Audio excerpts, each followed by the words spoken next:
नमस्कार विद्यार्थी मित्रांनो. आज आपण पाण्याचं ॲनोमॅलस बिहेवियर होपचं ॲपरेटस वापरून शिकणार आहोत. होपचा एक्सपेरिमेंट करून आपण पाण्याचं ॲनोमॅलस बिहेवियर समजून घेणार आहोत आणि त्याचबरोबर आपण हे पण सिद्ध करणार आहोत की पाण्याची मॅक्झिमम डेन्सिटी ही 4 डिग्री सेल्सिअसला असते. तर हे होपचं ॲपरेटस आहे. आता ह्या होपच्या ॲपरेटसचं जे स्ट्रक्चर आहे ते कसं असतं, आतमध्ये एक सिलेंड्रिकल पाईप आहे आणि त्या पाईपच्या बाहेरून एक दुसरं भांडं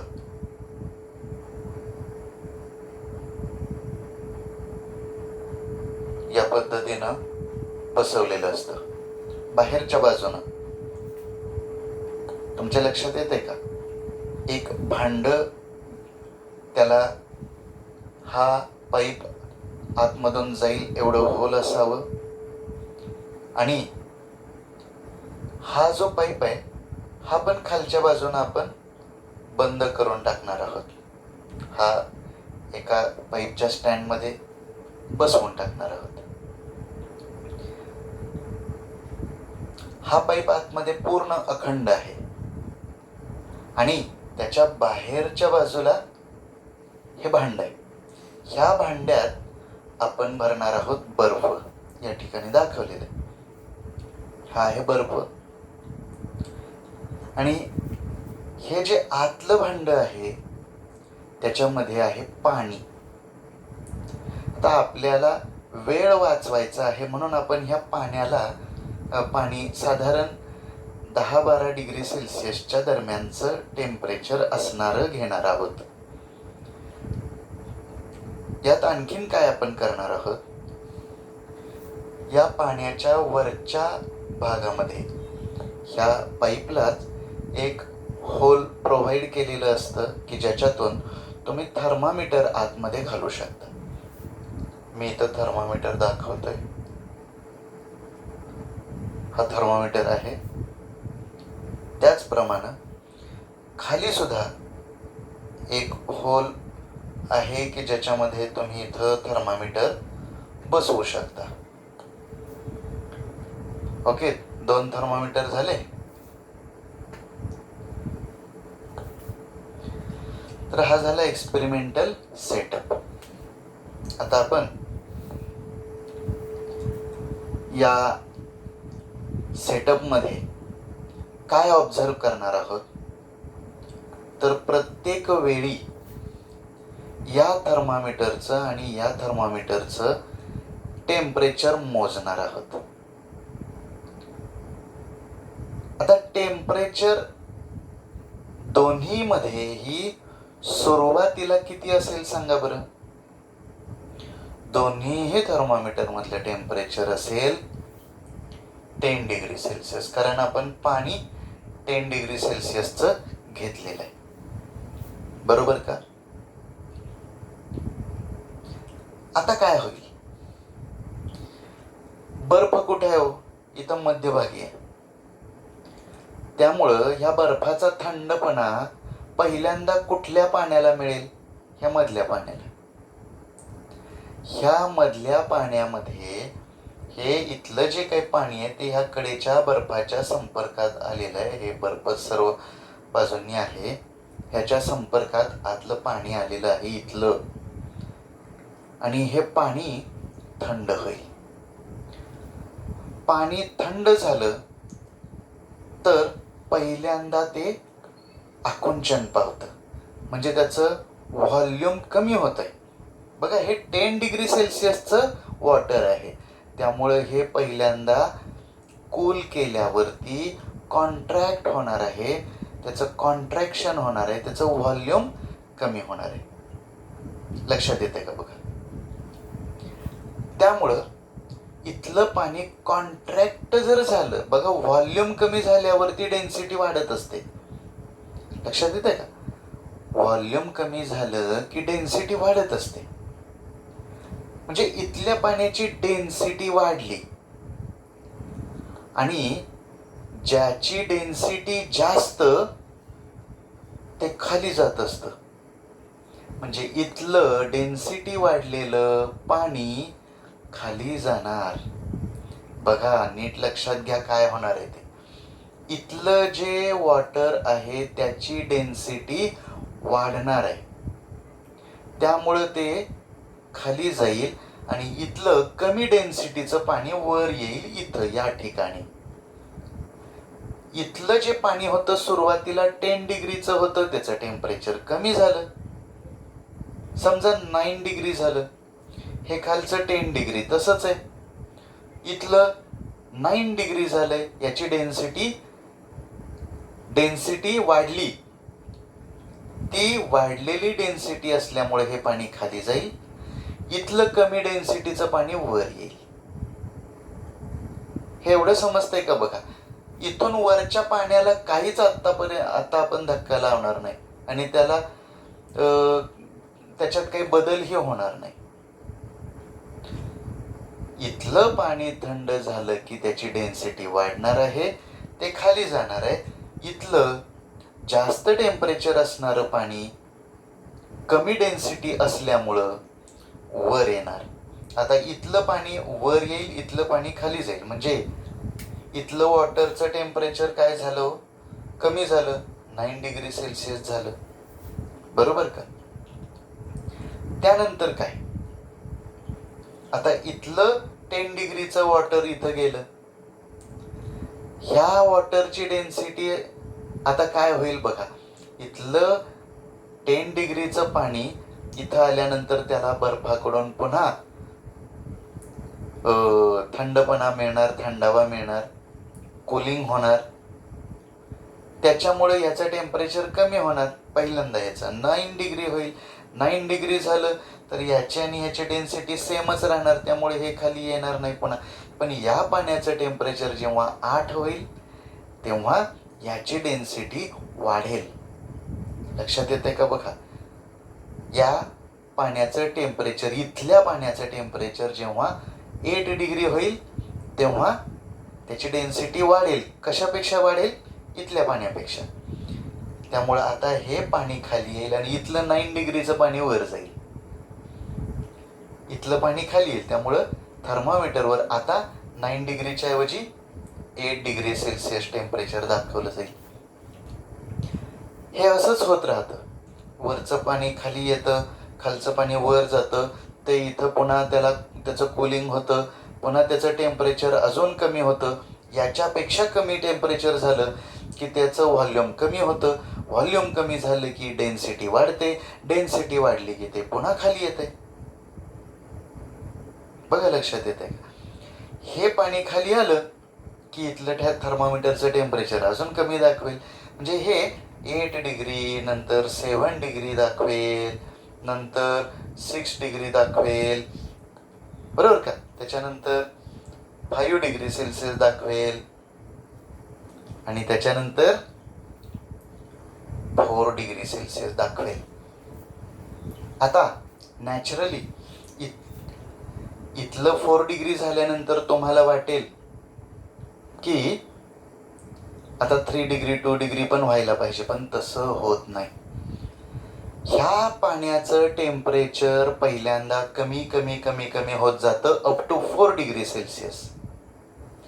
आता याचं 4 डिग्री सेल्सिअस झालं, इथलं पाणी वर गेलं, इथल्या पाण्याचं टेम्परेचर पण 4 डिग्री सेल्सिअस झालं. बघा, आता काय होतंय? इथलं जे पाणी आहे 10 डिग्री सेल्सिअसचं, आता इथल्या पाण्याचं टेम्परेचर कमी कमी व्हायला सुरुवात होते. आता ते का होतं सांगतो. इथलं जे पाणी आहे त्याचं टेम्परेचर आहे 4 डिग्रीज. हे 4 डिग्री टेम्परेचरचं वॉटर आता वरच्या पाण्याला थंड करतंय. 4 डिग्री झाल्यानंतर कूलिंग तर चालू राहणार आहे. इथला बर्फ काही संपलेला नाही.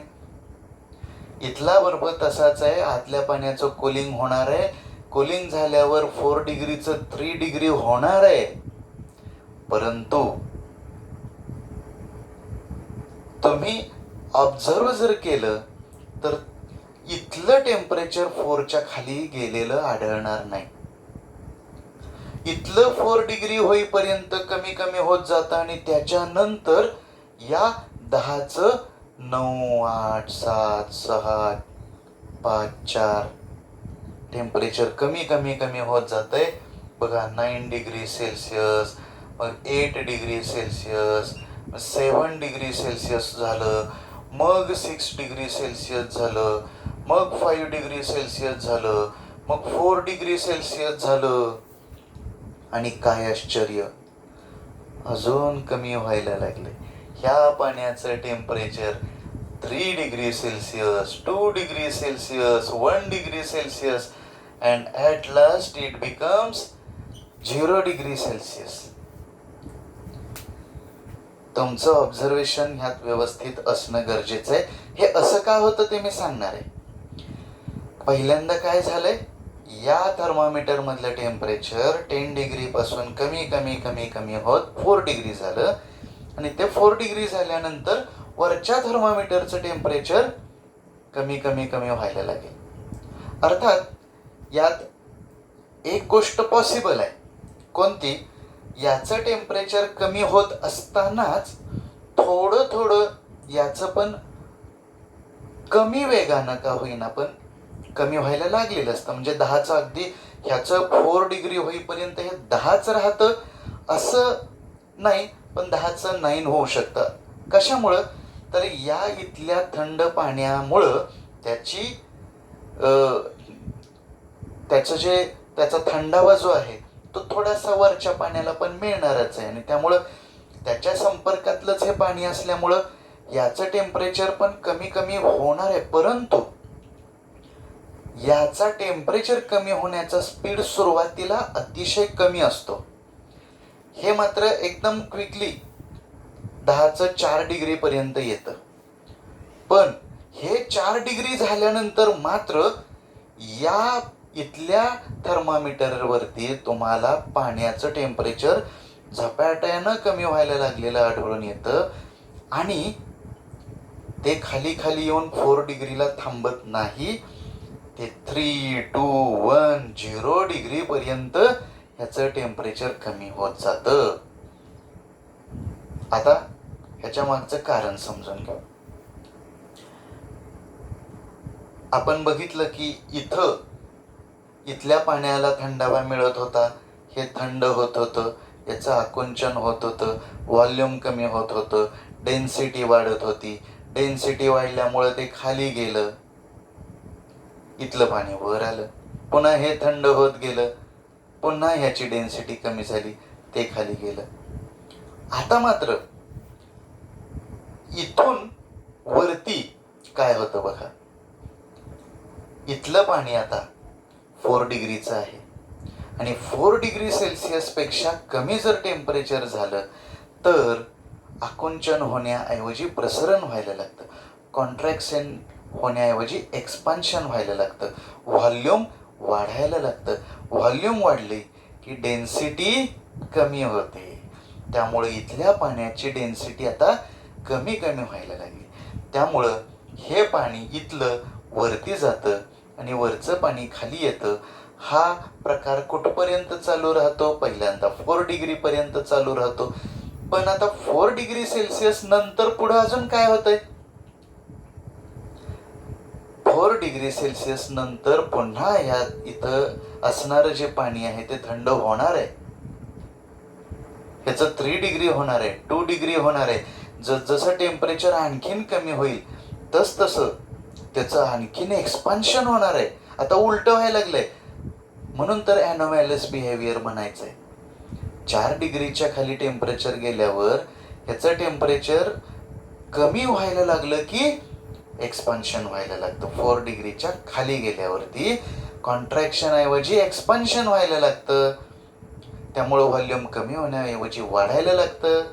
त्यामुळे डेन्सिटी वाढण्याऐवजी कमी व्हायला लागते. डेन्सिटी कमी होत जाईल तसं इथलं पाणी वरती जातंय, वरचं खाली येतंय. ते पाणी अजून थंड होतंय, पुन्हा त्याची डेन्सिटी वाढते, डेन्सिटी कमी होते, व्हॉल्यूम वाढतं. डेन्सिटी कमी होते आणि ते डेन्सिटी कमी झाल्यामुळं पुन्हा वर जातं. असं कुठंपर्यंत होतंय? 0 डिग्री पर्यंत. लक्षात येतंय का?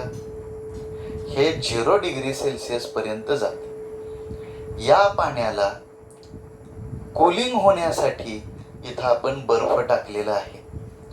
तुम्हाला हा एक्सपेरिमेंट जर अजून फास्ट करायचा असेल, कमी वेळेमध्ये हे जर अजून ऑब्झर्वेशन घ्यायचं असेल, तर ह्यात तुम्ही एक गोष्ट ॲड करू शकता. या बर्फावरती तुम्ही मीठ टाकू शकता. याच्यामध्ये जर तुम्ही आईस प्लस कॉमन सॉल्ट असं जर कॉम्बिनेशन घेतलं तर हे फ्रीजिंग मिक्सचर होतं आणि याचं टेम्परेचर 0पेक्षा आणखीन खाली जातं. त्यामुळं इथल्या वॉटरचं कूलिंग अजून फास्ट होतं. बघा, तुमच्या लक्षात येतंय का? बरं, ह्या एक्सपेरिमेंटमधून आपण काय केलं? बघा, ज्या अर्थी सगळ्यात खाली असणाऱ्या पाण्याचं टेम्परेचर 4 डिग्री आहे, याचा अर्थ काय? सगळ्यात खाली आहे म्हणजे त्याची डेन्सिटी सगळ्यात जास्त आहे, बरोबर? त्याचं टेम्परेचर किती आहे? 4 डिग्री सेल्सिअस. म्हणजे आपण काय प्रूव्ह केलं? वॉटरची डेन्सिटी सगळ्यात जास्त कधी असते? 4 डिग्री सेल्सिअसला. समजते का? बघा, आपण ह्या होपच्या ॲपरेटसचा एक्सपेरिमेंट करून काय प्रूव्ह केलं? Maximum density of water is at 4 degree Celsius. त्याच्यापेक्षा जास्त टेम्परेचर झालं किंवा कमी टेम्परेचर झालं तरीही डेन्सिटी कमीच होत जाते. लक्षात येते का? आणि या ठिकाणी जे 0 डिग्री टेम्परेचर जेव्हा होतं तेव्हा इथल्या पाण्याचा बर्फ झालेला तुम्हाला आढळून येईल. वरती बर्फ तरंगताना दिसून येईल. त्यातून हेही लक्षात येईल की density of ice is less than density of water. तर अशा रीतीनं होपच्या ॲपरेटसच्या मदतीनं आपण ॲनोमॅलस बिहेवियर ऑफ वॉटर शिकू शकतो. आता या टेम्परेचरच्या रीडिंगचा ग्राफसुद्धा पुस्तकात दिलेला आहे. त्याचं आपण पुढच्या व्हिडिओमध्ये त्याची चर्चा करूयात. हे समजलं असेल तर मला तसं मेसेज करून कळवा. काही शंका असतील तर मला विचारा. मी लाईव्ह सेशनमध्ये त्या सोडवून देईन. ठीक आहे?